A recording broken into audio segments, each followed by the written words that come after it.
Oh boy, I'm so excited to drink this little drink. Me, Mrs. White. Oh my god. I'm so thirsty.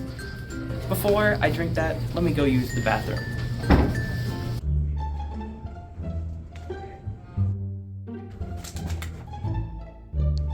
5 minutes later. Alright, all done in there. Now I can finally enjoy this drink. Man, am I excited.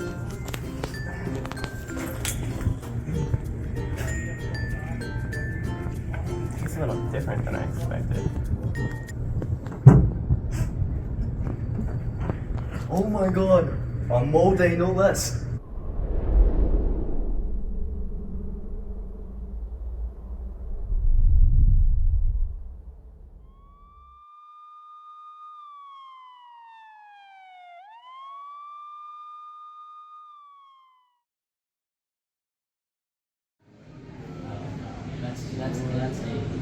Okay, so what's your name? I'm Detective Raman and this is Detective I-4. Yeah, so walk us through what happened on the day of Mrs. White's murder. Okay. We were celebrating Mole Day at our mansion, and I walked in on Mrs. White, and she was dead. I found this water bottle next to her, and which is really suspicious because she always tells me every day that she hates this rain of water, and I don't know why she would start drinking it that day. Interesting. Do you have any suspects in this murder?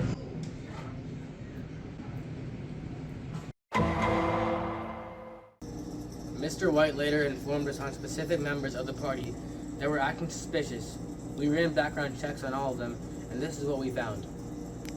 Colonel Mustard was a former Wilton High School student who was always very unprepared. He would always ask Miss White for extra help on test days, but every time she would discipline Colonel Mustard. He was frequently quoted saying, "I just want the grade and I wish he would stop with the insufferable, interminable lectures." On his boat, our team found a 0.2 molar to 0.3 molar solution of sodium carbonate. Miss Scarlett was diagnosed with a skin condition due to her messy workspace and repeated contact with chemicals. She blamed Miss White for her condition and vowed to get her back. In her car, our team found a 0.05 molar to 0.15 molar solution of calcium chloride. Professor Plum was also a former student of Miss White's. He never paid attention to lab safety and lab techniques. When his class was doing a precipitate reaction, he could never get it right. He had to spend an additional 3 years at Wilton High School getting the reaction right and graduated on his 21st birthday. He never forgave Miss White for this and was found with a 0.05 molar to 0.15 molar solution of sodium carbonate. Mr. Green, another student of Miss White's, blames her for being socially awkward after she contacted his parents for repeatedly talking to his classmates. He was forced to stay inside and always study.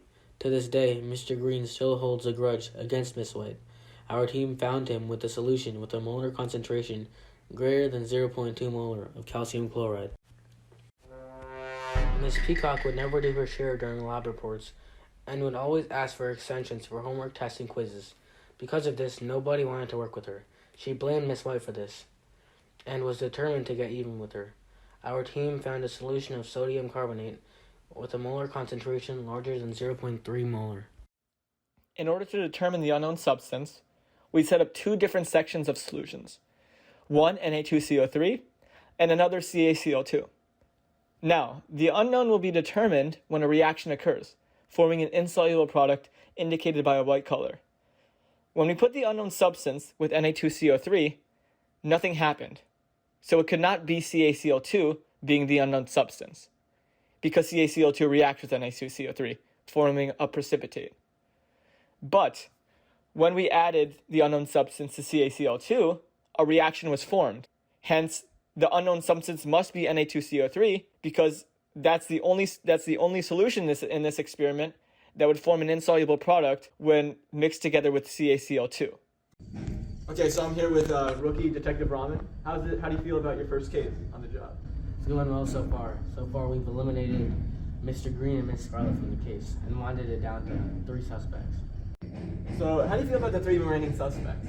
So the 3 remaining suspects all used sodium carbonate as the poisoning weapon, and they're all pretty mean people who all have pretty big grudges against Miss White. And you share a similar face to Colonel Mustard. It's almost like you're twins. Yeah, I get that a lot, but I don't really see the resemblance. But Colonel Mustard, how do you feel about being a suspect in Mrs. White's case? Double it and give it to the next person.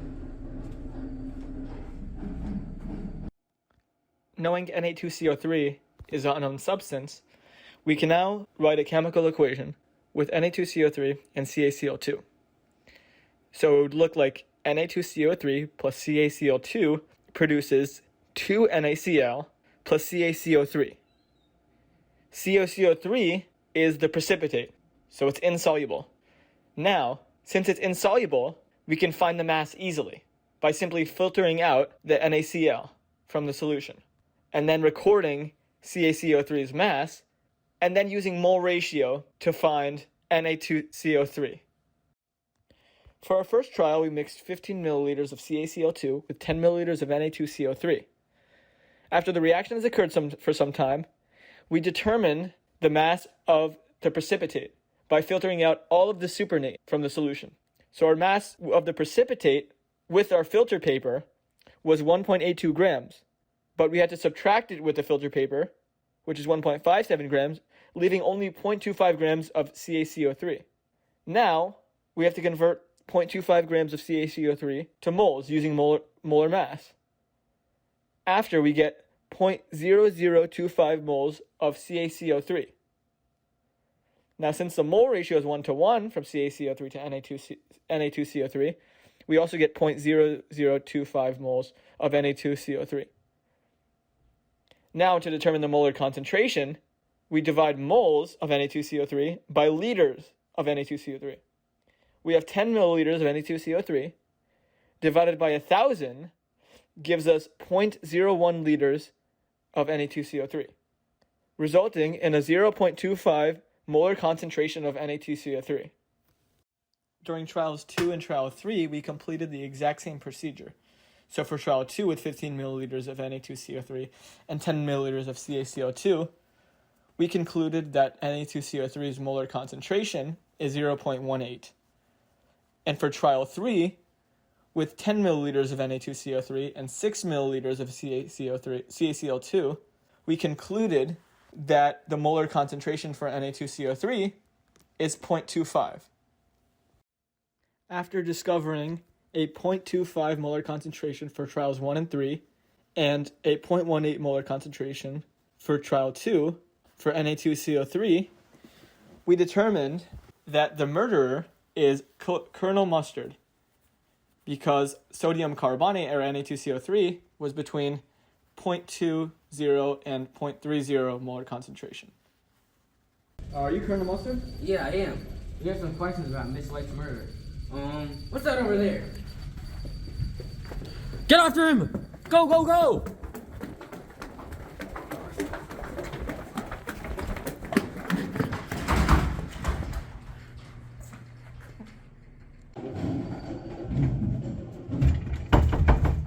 Our job here is done.